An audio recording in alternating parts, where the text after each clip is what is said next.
mais 2 jours d'affilée, aujourd'hui et demain. Et la troisième partie, ça sera pour la semaine d'après, le 18. Parce que le 18, nous avons encore une autre manifestation du 18 décembre. Comme vous le savez, c'est la Journée internationale des migrants que nous célébrons chaque 18 décembre. Donc on a des manifestations ça et là. Alors on ne pouvait pas les faire le samedi. On pourra la projeter pour le samedi. Je remercie la présence de notre partenaire principal, qui est Oxfam, en la personne de camarade Abderrahim, qui est avec nous. En tout cas, merci beaucoup. Cela prouve que non, Oxfam est toujours à nos côtés. Il est là pour nous accompagner, pour nous assister dans tout ce que nous sommes en train de faire comme action en ce qui concerne la défense et la protection des droits des migrants au Maroc. En tant qu'acteur associatif, nous allons tous participer à la formation. C'est comme ça, vous voyez, on a dispatché les équipes en 4 groupes. Donc, nous avons maintenant ici le groupe Alpha. C'est A, Alpha. Groupe B, Bravo. Groupe C, Charlie. Et groupe D, Delta. Voilà, ça c'est l'alphabet.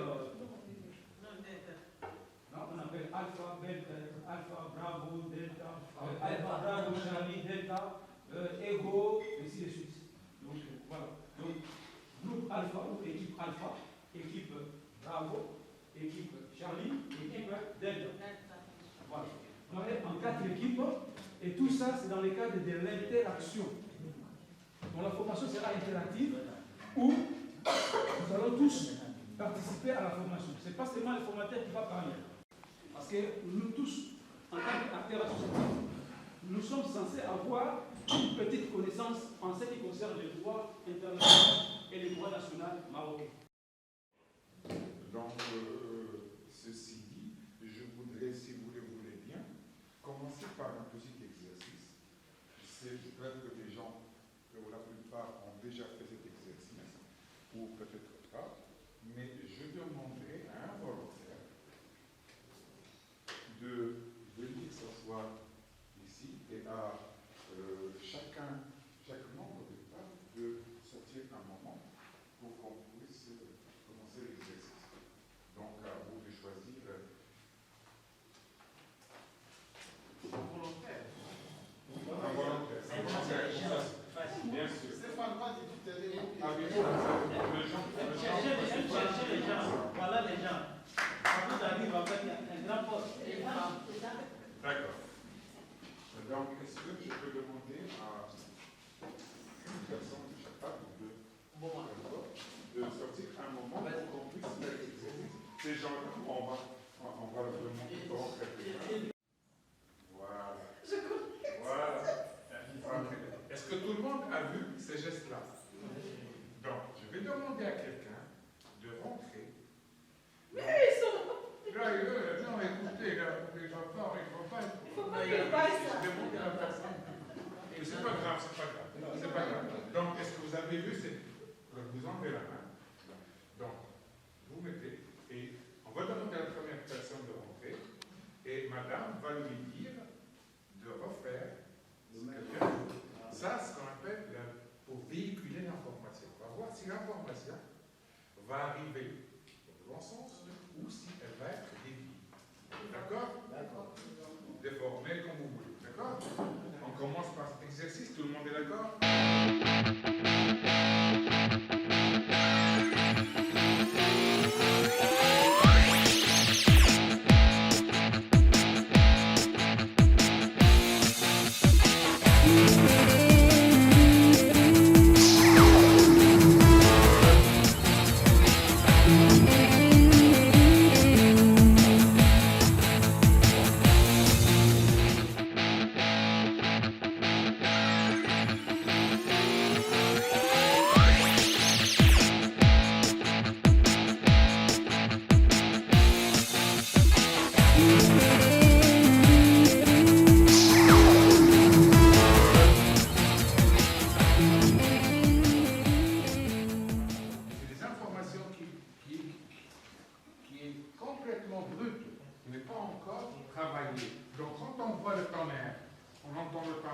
Est-ce qu'on a besoin de quelqu'un qui vient et qui nous apprenne que c'est le problème? Non. On a entendu nom d'une fois, tout le monde le connaît. Il a été enregistré dans notre mémoire. Quand on sent une mauvaise odeur, l'odeur par exemple de la décomposition d'une dépouille, est-ce qu'on va oublier cette odeur? Non. Est-ce qu'on a étudié à l'école cette odeur? Non. Mais personne ne pourra l'oublier, c'est ancré dans notre mémoire, donc ainsi de suite, pour tous les sens, que ce soit le toucher, le goût,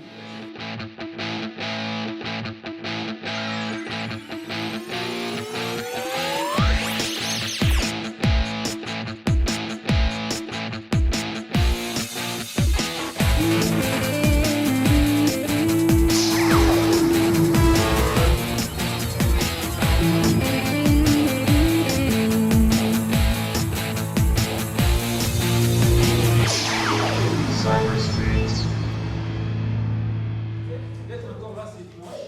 C'est un dimanche pour les uns, un jour normal pour les autres. Et avant toute chose, comme nous sommes pendant la période de fin de l'année, de Noël, on nous souhaite tous heureux et joyeux Noël. Pour ceux qui fêtent le joyeux Noël. Et heureuse fête de fin d'année 2021.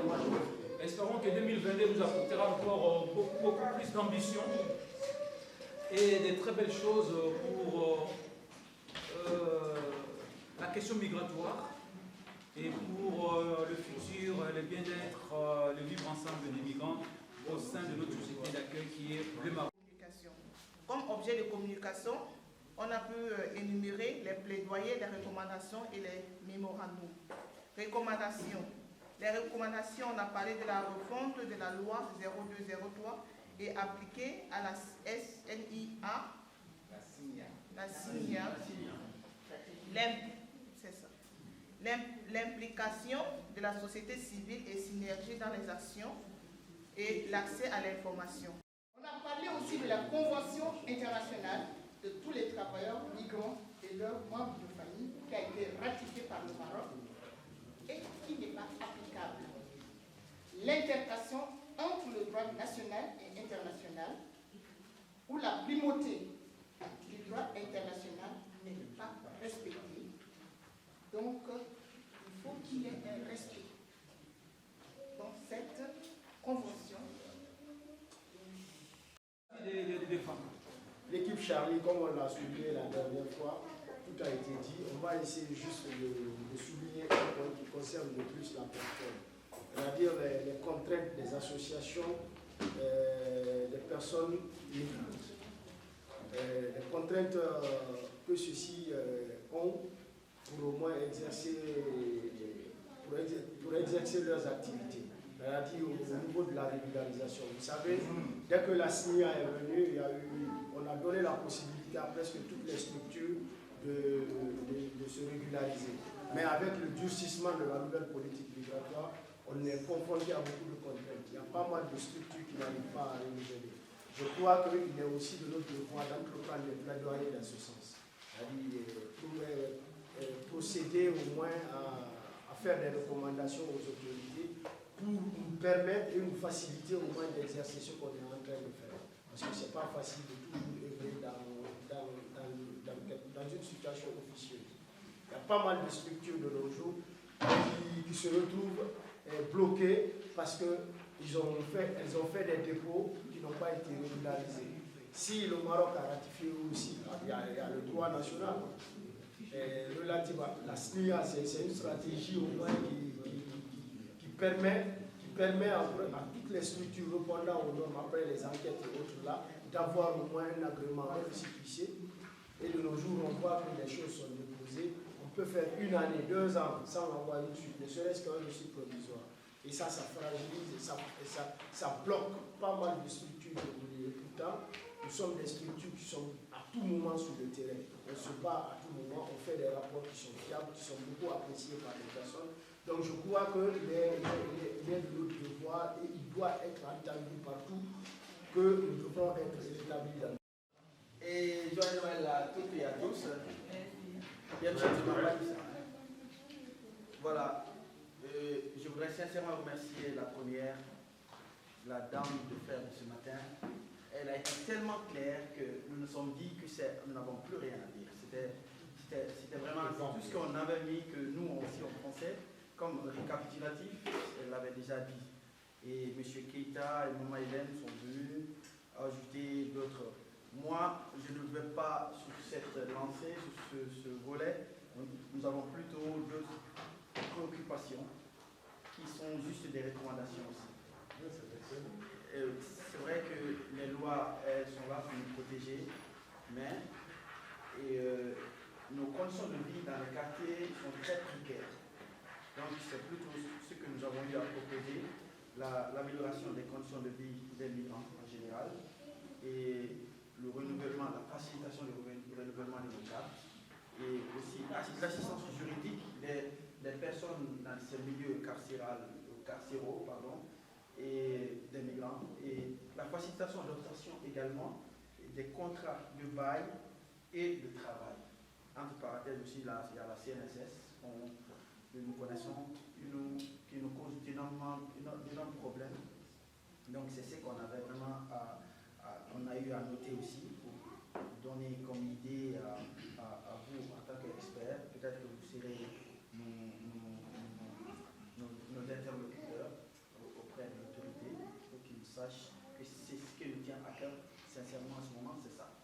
Il faut que ces choses-là, c'est comme un nous fardeau sur nous, mais on ne sait pas comment nous en débarrasser. Vous voyez? Donc, mais je voudrais sincèrement remercier ceux qui sont passés, surtout elle.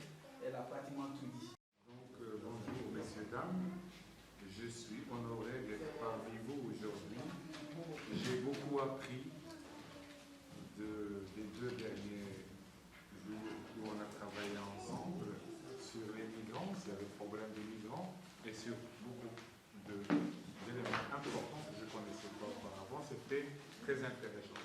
Je suis ravi d'être parmi vous. C'est pour la première fois que je suis avec vous. Franchement, je n'ai pas une grande idée sur ce qu'on va faire dans le futur, mais avec Monsieur le Président, il m'a donné une idée, il m'a expliqué. Donc, tant qu'avocat, je vois bien ce que vous voulez dans le futur. Ce que vous arrange, c'est la loi des migrants. Les migrants